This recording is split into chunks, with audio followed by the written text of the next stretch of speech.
Hello everyone! Today we are returning to the beautiful, historic Hopewell Presbyterian Church Cemetery in northern Charlotte, North Carolina to visit the gravesite of another signer of the Mecklenburg Declaration of Independence named William Graham. Unfortunately, there is not much left in the city of Charlotte for me to show you of the life and legacy of William Graham, and there was also not a ton of information about him online either when I did my research for this video. But I still believe he is just as important as every other signer of the document, and I believe they all deserve their own video as I learn about them and share their stories with you. There is a historical marker about 50 miles away from where I live in honor of Graham's Fort in the city of Grover, North Carolina, that I'd like to visit someday and expand on for this channel. But for today, we are simply going to visit his gravesite and tell his story very briefly.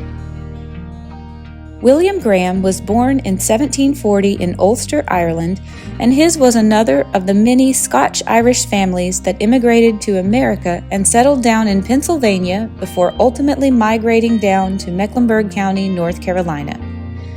William married a woman named Margaret Graham of the next county over called Rowan County. Margaret already had the same last name as her new husband because her grandfather was James Graham Sr. from Inverary, Scotland.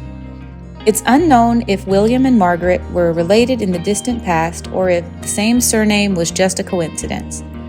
They settled in the Hopewell community of northern Mecklenburg County, and William was one of the original founders and an elder in the Hopewell Presbyterian Church.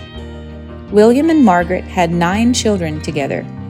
William Graham owned a considerable amount of property and some slaves. Tradition says that he was an observer of the Sabbath and therefore did not allow any work, including meal preparation, to be done on that day. William Graham was one of the original 27 signers of the Mecklenburg Declaration of Independence, and he served his community as a soldier in the Battle of Kings Mountain. Many of William and Margaret's 9 sons migrated to Tennessee, Mississippi, and Georgia after the war.